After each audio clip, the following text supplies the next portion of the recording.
coming out, when we started giving, I'm not saying all police are like this. But now they've gotten us conditioned to daily deaths. Yeah, I've met a few policemen who, if they had a brain cell, it would die of loneliness. And we're giving these people 55,000 volts of electricity to shoot at people. Now, there was an article in the newspaper which was looking at this when they first came in, and the headline encapsulated exactly what we're talking about here. It said, "I'll do anything you say, officer, just don't use that thing on me." And that encapsulates this whole mind game. It's a cattle prod. It's a cattle prod for cows in the slaughterhouse. It's a cattle prod. Go ahead. Exactly.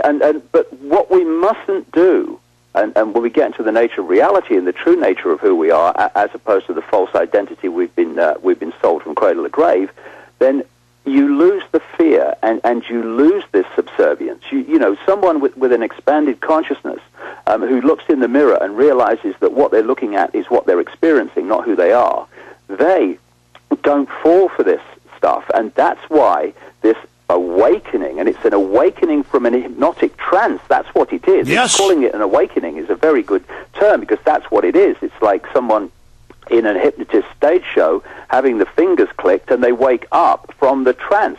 Most of humanity is in an absolute hypnotic trance that is they're put in from cradle to grave by constant repetition of a fake reality. And when we wake up from this, then we will not be subservient. Then we will cross the street and start to engage with this. And by the way, the first step is the biggest. Once you realize you are in a hypnotic state with your literal brainwaves from the television, the average American now, the average Brit, they've done studies, and we've posted them on Infowars.com and PrisonPlanet.com. I've also seen them on DavidIcke.com.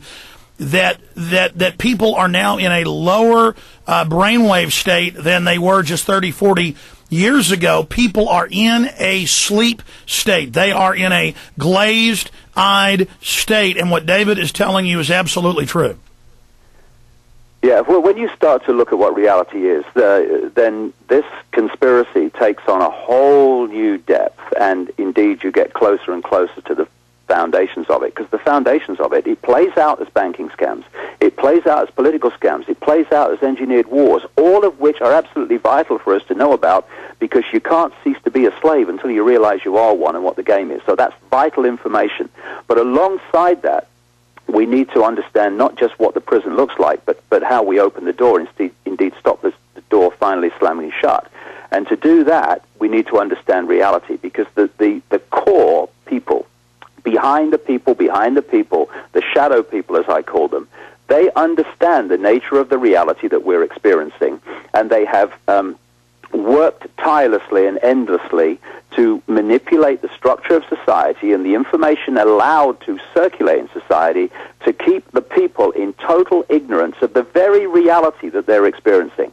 And how can we possibly be free in a world that we don't even know what the world is? We don't know who we are. We don't know the nature of the reality we're experiencing. If we don't start to get an understanding of that information, then again, just like the banking system, we're pawns in a game where someone else knows the rules and we don't.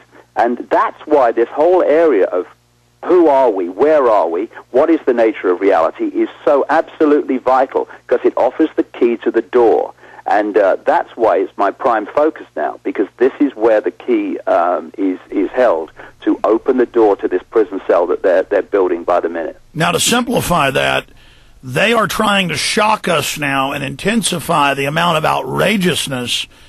You know, when they say Cadbury cakes filled with melamine are good for you, they're doing that because some even greater horrors and intensification of the tyranny is coming, and they're trying to acclimate the mind to where we're so shocked that we're basically numb. And so what you're saying, and you're absolutely right from my perspective and my life in studying history and philosophy and sociology, and what's happening is once you realize you're being manipulated, once you understand you're being programmed, once you understand that's going on, then you start looking, and then it's a progression of levels as you become more and more aware, and that's what the enemy is in a race to block and stop. Yeah, when you expand your consciousness, your energy field starts to vibrate quicker and quicker and quicker. As you close your consciousness and you become a prisoner almost entirely of the five senses in how you see reality, you see possibility. And the five senses decode reality in sense of limitation. I can't. The five senses are telling us all the time how powerless we are, how many things we can't do, how limited we are. As you expand your consciousness, that dramatically changes. So if you can hold people in a low vibrational state, because everything is vibrating energy in different forms, then you are literally, we use these truisms as throwaway lines in our everyday life. You are literally closing the minds of people. So anything that will slow us down vibrationally is and fear is the biggest one, will make us more and more closed-minded and have a more and more limited view of possibility in our own selves. And we're being bombarded to that end by food additives, by additives in drink and water, by all the shocks you're talking about, by all the things that create the laboratory rat scenario. And of course, when we're in fear and when we're in stress, what do we say? Oh, I feel so heavy, I feel so tight. Why? Because you're going into a lower and lower vibrational state. And the more you do, the more the five senses dominate your reality. And where do the five senses look, Alex, to get a fix on who we are and what's going on in the world?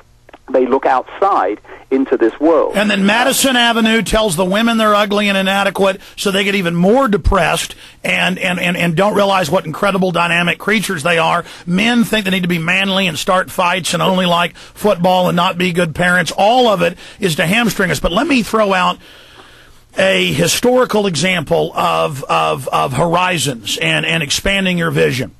The elite, of course, have suppressed a lot of history.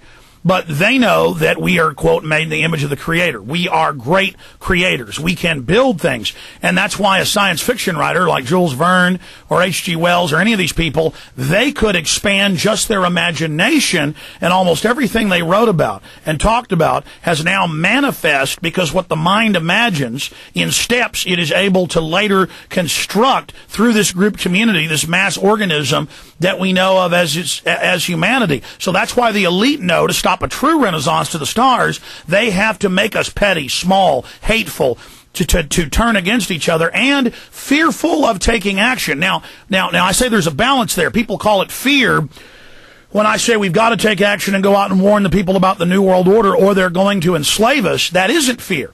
I'm saying we have a positive way to stop this, but things will be bad if we don't. That's just telling people the lay of the land.